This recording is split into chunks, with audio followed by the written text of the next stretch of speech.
కాళేశ్వరం ప్రాజెక్టులో కేసీఆర్‌ను దోషిగా చూపే కుట్ర జరుగుతోందని ఆయన తరపున సుప్రీంకోర్టు సీనియర్ న్యాయవాది తామా శేషాద్రి నాయుడు తెలంగాణ హైకోర్టులో వాదించారు.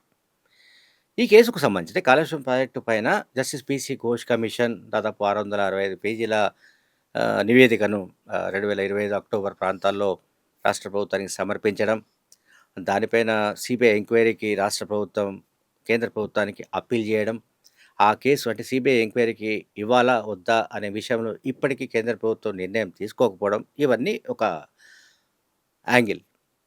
ఇప్పుడు అసలు కాళేశ్వరం ప్రాజెక్టు పైన నియమించిన జస్టిస్ పీసీ ఘోష్ కమిషన్ నివేదికనే రద్దు చేసి పారేయాలి అంటూ మాజీ ముఖ్యమంత్రి కేసీఆర్, మాజీ మంత్రి హరీష్ రావు, అట్లాగే సీనియర్ ఐఏఎస్ అధికారి స్మితా సబర్వాల్ అండ్ మాజీ చీఫ్ సెక్రటరీ ఎస్కే జోషి వీళ్ళందరూ విడివిడిగా పిటిషన్స్ దాఖలు చేశారు. ఆ పిటిషన్స్ పైన విచారణ జరుగుతోంది. ఈ విచారణ సందర్భంగా శేషాద్రి నాయుడు వాదనలు ఏంటంటే, ఘోష్ కమిషన్ నియామకం వెనుక అంటే అది నియమించడం వెనుక బీఆర్ఎస్ ప్రభుత్వ ప్రతిష్టను కించపరచాలన్న రాజకీయ దురుద్దేశం ఉన్నట్టుగా శేషాద్రి నాయుడు ఆరోపించాడు. అంటే కేసీఆర్ తరపున వాదిస్తున్న న్యాయవాది కోర్టులో చెప్పారు. అలాగే కేంద్ర ప్రభుత్వ రంగ సంస్థ వ్యాప్కోస్ అనే సంస్థ సర్వే నివేదికను అధ్యయనం చేసిన తర్వాతే మేడిగడ్డ, అన్నారం, సుందిళ్ల వంటి బ్యారేజీలను నిర్మించిన విషయాన్ని కూడా ఆయన హైకోర్టు దృష్టికి తీసుకొచ్చారు. సో ఈ బ్యారేజీల నిర్మాణాలతో కాళేశ్వరం ప్రాజెక్టును నిర్మించారు. అట్లాగే అదంతా కూడా కేసీఆర్ ప్రభుత్వ నిర్ణయమని ఈ కేసులో ఆయన వాదించాడు.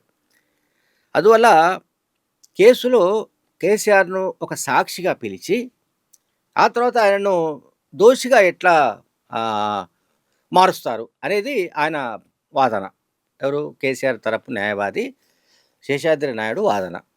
ఆయనను విట్నెస్గా పిలిచి ఆయనను ఇందులో దోషిగా చూపడం ఏమిటి అనేది ఆయన ఆర్గ్యూ చేశాడు. అయితే మొత్తం మీద ఈ వాదోపవాదాలు చాలా వాడిగా వేడిగా జరుగుతున్నాయి మన తెలంగాణ హైకోర్టులో. ఇది ఇంకా ఫైనల్ కంక్లూజన్కు రావాల్సి ఉంది. అలాగే స్మితా సబర్వాల్ తరపున సీనియర్ అడ్వకేట్ జె రామచంద్రరావు, అలాగే మరో రిటైర్డ్ ఐఏఎస్ అధికారి ఎస్కే జోషి తరపున తరుణ్ జి రెడ్డి ఆయన వాదనలు వినిపించారు. సో విచారణ మళ్ళీ మార్చి 2కు వాయిదా పడింది. ఇంతకుముందే మాజీ మంత్రి హరీష్ రావు తరపున సుప్రీంకోర్టు సీనియర్ అడ్వకేట్ సుందరం తన వాదనలు వినిపించారు. ఇప్పుడు కేసీఆర్ తరపున వాదనలు, అట్లాగే స్మితా సబర్వాల్ మిగతా వాళ్ళ వాదనలు కూడా ముగిశాయి. సో మార్చి 2న మళ్ళీ విచారణ జరగబోతుంది. దేనిపై విచారణ అంటే, జస్టిస్ పీసీ ఘోష్ కమిషన్ ఏవైతే ఫైండింగ్స్ చేసిందో అసలు ఆ నివేదికనే మొత్తం చెత్తబుట్టలో పారేయాలి. అది పనికిరానిది. అది అసలు ఆ కమిషను నియామకమే పూర్వకంగా రాజకీయ దురుద్దేశాలతో, కాన్స్పిరసీతో దాన్ని నియమించిన కారణంగా ఆ కమిషన్ ఇచ్చిన నివేదిక చెల్లదు అనే ఆర్గ్యుమెంట్ కూడా చేస్తున్నారు. అయితే కమిషన్ చెప్పిన పాయింట్ ఏంటంటే 650 ఆర్ 665 పేజెస్ నివేదిక చట్ట వ్యతిరేకమని కూడా వీళ్ళు వాదిస్తున్నారు, కోర్టులో వాదిస్తున్నారు. అంటే చట్ట వ్యతిరేకంగా లేకుంటే నిబంధనలకు విరుద్ధంగా ఈ కమిషన్ నివేదిక ఇచ్చినందున, ఈ కమిషన్ ఇచ్చిన నివేదిక పూర్తిగా రాజకీయ ప్రేరేపిత నివేదికగా ఉన్నందున దీన్ని మొత్తంగా రద్దు చేయాలని వీళ్ళు డిమాండ్ చేస్తున్నారు.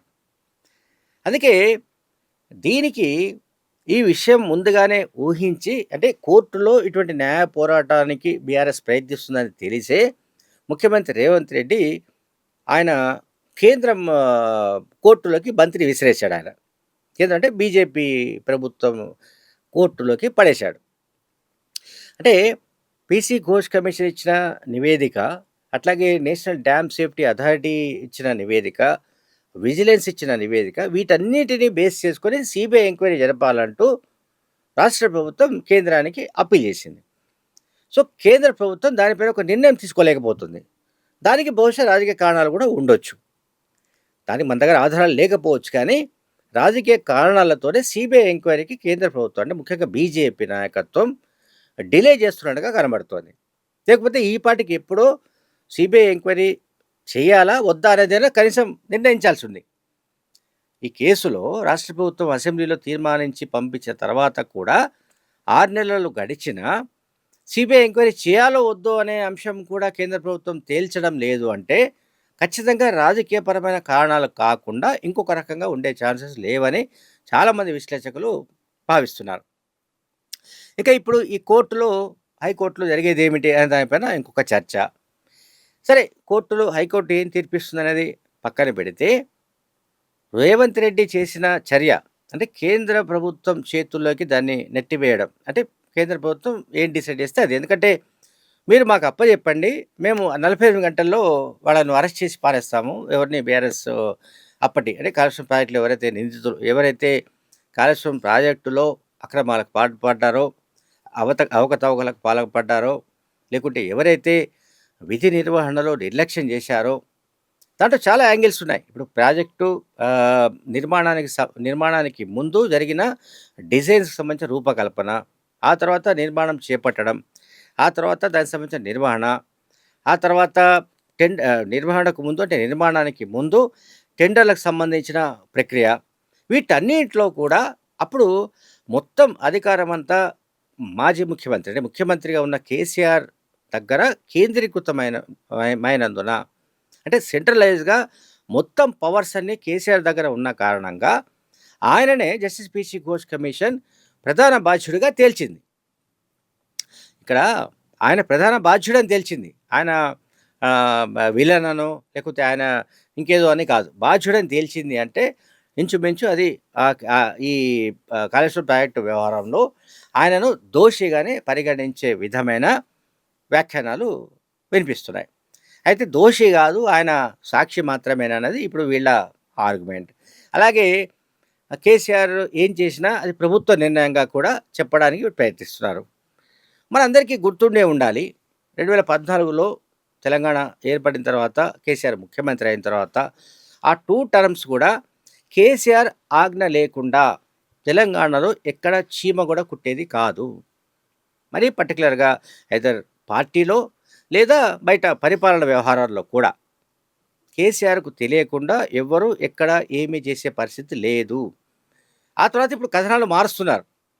అది కేసీఆర్‌కు సంబంధం లేదు, అది ప్రభుత్వ నిర్ణయం, లేకుంటే క్యాబినెట్ నిర్ణయం, అట్లాగే అధికారులు తప్పు చేస్తే మాకేం సంబంధం, కనుక ఇందులో అధికారులు దోషులు తప్ప మా మా ప్రమేయం లేదు అనే విధంగా అధికారులపై తోసిపారేయడానికో, ఇంకొక రకంగా తప్పించుకోవడానికో కేసీఆర్ లేదంటే హరీష్ రావు మిగతా వాళ్ళు ప్రయత్నిస్తున్నట్టుగా కనబడుతోంది. సో టోటల్‌గా మనం కనుక ఈ ఎపిసోడ్‌ను గమనిస్తే, సరే న్యాయ పోరాటంలో ఎవరు విజేతలవుతారు, ఎవరు గెలుస్తారు ఏంటి అనేది మనం హైకోర్టు ఇచ్చే తీర్పుని బట్టి ఉంటుంది. సో హైకోర్టు ఎటువంటి తీర్పునిచ్చినా దానిపైన మళ్ళీ సుప్రీంకోర్టుకు అప్పీల్ చేయడానికి కూడా రాష్ట్ర ప్రభుత్వం సిద్ధంగా ఉన్నట్టు మనకు సమాచారం అందుతోంది. Thank you very much.